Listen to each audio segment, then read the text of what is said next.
Students, I hope you all are very well. Today we will start methods to calculate goodwill.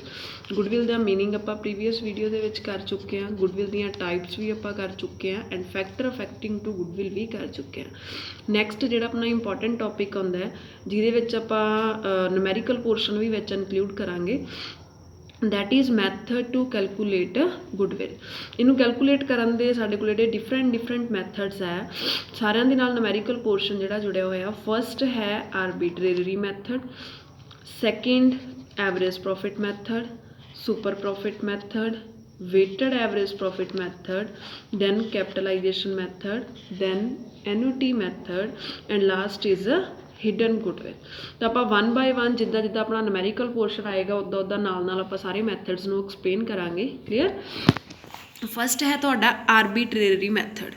Arbitration की हुंदा? Arbitration हुंदा है जिथे असीं आपदी बेस्ट जजमेंट यूज़ करते हैं। किसी भी आप कह दें कि आर्बीट्रेटर है, आर्बीट्रेटर की करता हुंदा वो सिर्फ आपदी जजमेंट के accordingly, not by fixed formula. उन्हें कोई फिक्सड फॉर्मूला नहीं लाना, ਉਹਦੀ एक्सपर्ट जिन्ना को उस फील्ड ਦੇ ਵਿੱਚ ਹੈ ਜਾਂ ਉਹਦੀ ਜਿੰਨੀ ਕਿ ਜੱਜਮੈਂਟ ਆ ਉਹਦੀ ਹੈਲਪ ਦੇ ਨਾਲ ਉਹ ਆਪਦੀ ਮਨਮਰਜ਼ੀ ਦੇ ਨਾਲ ਜਦੋਂ ਆਪਾਂ ਨੂੰ ਕੋਈ ਫੈਸਲਾ ਦਿੰਦਾ, ਦੈਟ ਇਜ਼ ਆਰਬੀਟ੍ਰੇਸ਼ਨ। ਠੀਕ ਹੈ।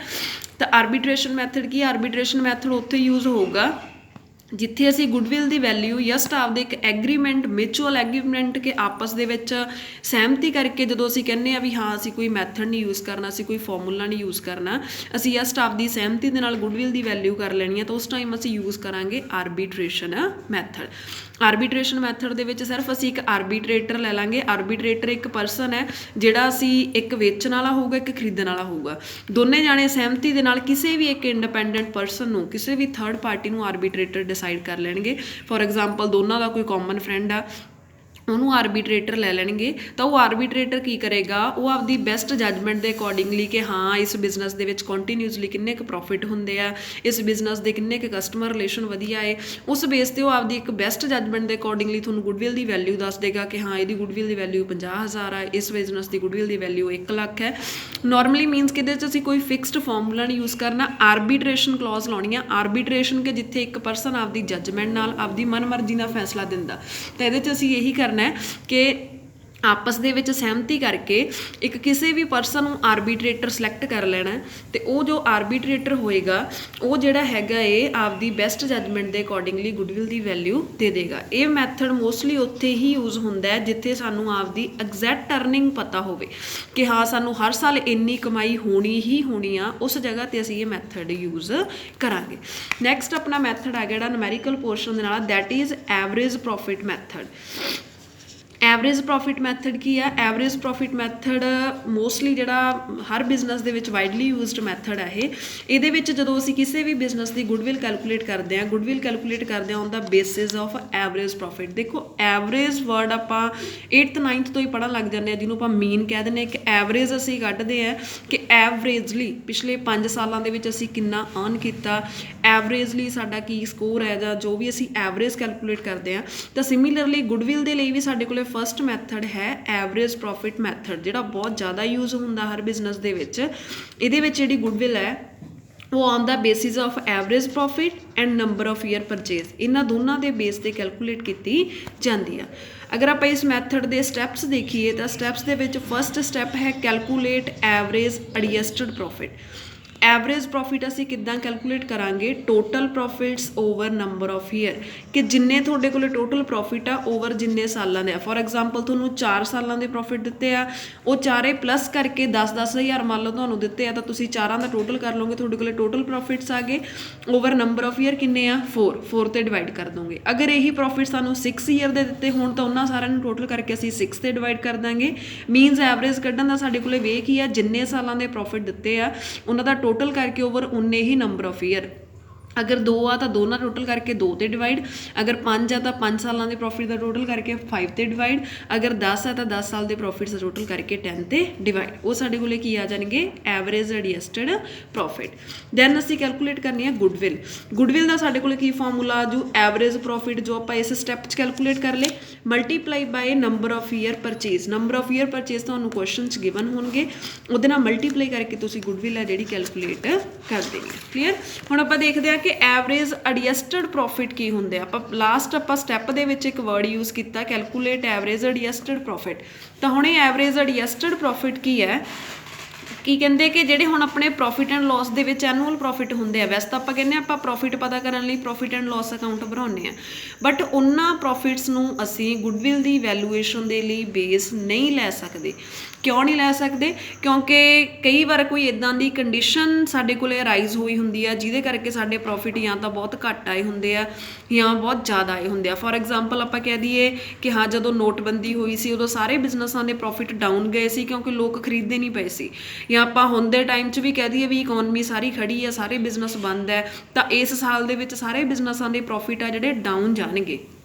तो यह भी कोई मतलब एक जैनुअन रीजन हो सकता जिहदे करके किसी साल च प्रॉफिट वाले घट गए होण, या कई बार ये हुंदा है भी हाँ कोई मान लो तुहाडी कपड़े की शॉप है तो कोई अगर आपां कह दईए कि हाँ भी कोई मैरिज का कपड़ा लै गया इकट्ठा, उहदे नाल तुहाडी हो सकता है 1 महीना सेल ज़्यादा हो गई होवे, एवरेजली तुहाडी सेल उन्नी ना होवे, तो किसी भी रीजन करके कई बार साडे प्रॉफिट बहुत ज़्यादा आ जाते हैं, कई बार प्रॉफिट बहुत घट आ जाते हैं।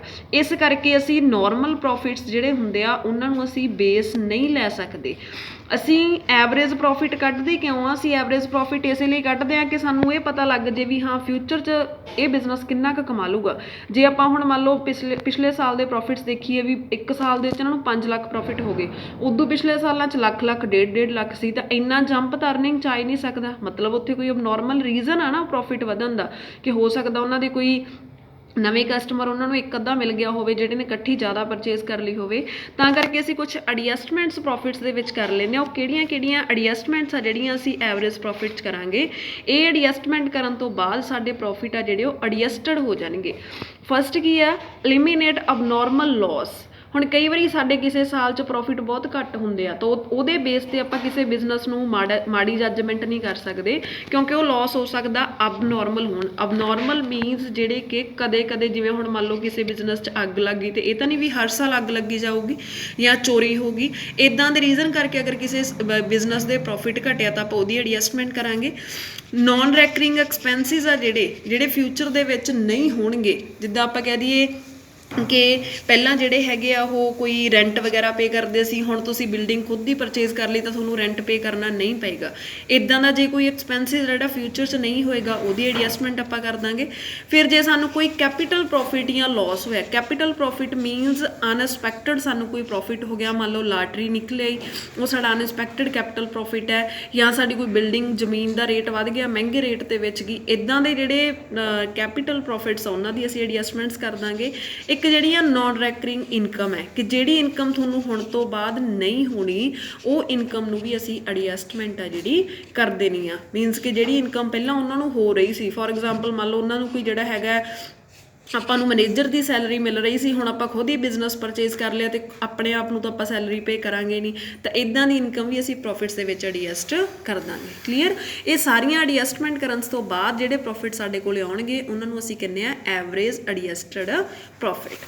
दैन आ गया आपां एक वर्ड कीता नंबर ऑफ ईयर परचेज। देखो नंबर ऑफ परचेज जिहड़े साडे कोल हैगे इन्हां दी कोई प्रॉपर डेफिनेशन तो है नहीं, ये तो जस्ट एक सानूं गुडविल कैलकुलेट करन दे विच हैल्प करदा है। ये जिहड़े नंबरस है वो सिर्फ तां दिते हुंदे आ कि हाँ जिहड़ा बायर आ वो सैलर नूं थोड़ा बहुत कंपनसेट करे, क्योंकि सैलर ने इन्ने सालां दे विच मेहनत करके कस्टमर बनाए आ ते उहदे बनाए हुए कस्टमर का बेनीफिट आ जिहड़ा वो बायर लै रिहा। फॉर एग्जाम्पल किसी ने शॉप अज तो पहला 10 साल चलाई है, 10 साल दे विच उहने कस्टमर्स दे नाल वधिया रिलेशन बना लए आ ਤੇ ਹੁਣ ਉਹ ਆਪਦਾ ਬਿਜ਼ਨਸ ਵੇਚ ਰਿਹਾ, ਤਾਂ ਹੁਣ ਉਹੀ ਕਸਟਮਰ ਦੁਕਾਨ ਤੇ ਤਾਂ ਉਸੇ ਤੇ ਹੀ ਆਉਣਗੇ, ਬਿਜ਼ਨਸ 'ਚ ਉਸੇ 'ਚ ਹੀ ਆਉਣਗੇ, ਤੇ ਇਹਨਾਂ ਨੇ ਇੱਕ ਬੇਸ ਜਿਹਾ ਲੈ ਲੈਣਾ ਜਿੱਦਾਂ 2 ਈਅਰ ਪਰਚੇਸ 3 ਈਅਰ ਪਰਚੇਸ ਕਿ ਜਿੰਨਾ ਕੁ ਆਪਾਂ ਨੂੰ ਲੱਗਦਾ ਏ ਵੀ ਉਹਦੇ 10 ਸਾਲਾਂ ਦਾ ਆਪਾਂ ਨੂੰ ਫਾਇਦਾ ਹੋਊਗਾ।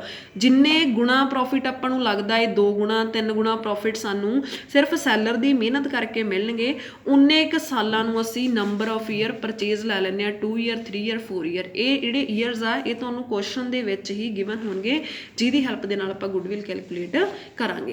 Now we turn to our numerical portion. Numerical portion देखो statement first average profit method the Clear ABS8 earn the following profit during last 4 year 4 years ਦੇ ਵਿੱਚ ਉਹਨਾਂ ਨੇ प्रॉफिट अर्न ਕੀਤੇ ਆ 16 ਦੇ ਵਿੱਚ 15,000 ਹੈ then 22,000 14,000 19,000 you are required to calculate the value of goodwill based on 3 year purchase of average profit of last 4 year देखो number of year purchase किन्ने दिते आ 3 ਤੇ method ਕਿਹੜਾ ਹੈ एवरेज प्रॉफिट मैथड ये साढ़े को स्टैप्स की सी सब तो पहला असी एडजस्टमेंट करनी सी वो ये साढ़े को कोई अबनॉर्मल लॉस वगैरह नहीं है तो हुण असी सिंपली पहला टोटल प्रॉफिट कर लाँगे जो सानू 4 सालों के प्रॉफिट्स दिते आ उन्होंने जोड़ के 15,000 दिता है 22,000 दिता है 14,000 दिता है एंड 19,000 दिता तो टोटल साढ़े को आ गया 70,000 एवरेज प्रॉफिट का फॉर्मूला सी साढ़े को total profit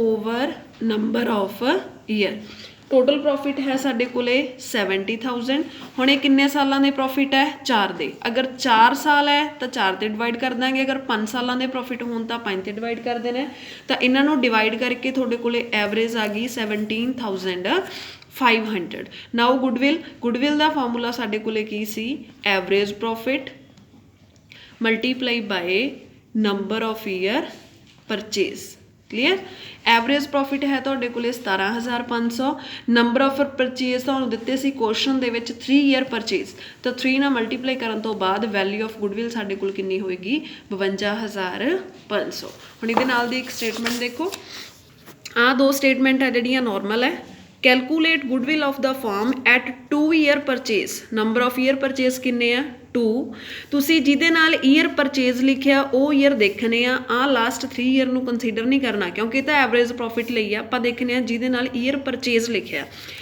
the profit for the first year 7,000 पहले साल के प्रॉफिट सानू 7,000 दिते हैं second year twice the profit of first year twice का मतलब हुंदा दुगना कि दूजे साल च पहले साल के दुगने प्रॉफिट आ वेखो 7,000 का 2 गुना कितना हो गया 2 ना मल्टीप्लाई करके 14,000 and third year profits are 1.5 time of the profit of second year के प्रॉफिट पहले ईयर के प्रॉफिट साढ़े को 7,000 सैकेंड ईयर के प्रॉफिट साढ़े को किन्ने आ गए 14,000 हुण वो कहने थर्ड ईयर के प्रॉफिट है सैकेंड ईयर का 1.5 मतलब कि 1.5 गुना इनू 1.5 ना मल्टीप्लाई कर लियो आ जाऊगा तुहाडे कोले 21,000 हुण तुहाडे कोले 3 सालों के जिहड़े प्रॉफिट्स आ गया इन्हां तिन्नां नूं प्लस करके 3 ते डिवाइड कर दिओ तुहाडे कोले एवरेज प्रॉफिट आ जाएंगे then number of year purchase नाल मल्टीप्लाई कर दिओ गुडविल आ जाएगी क्लीयर ये सी साडा average profit method thank you so much.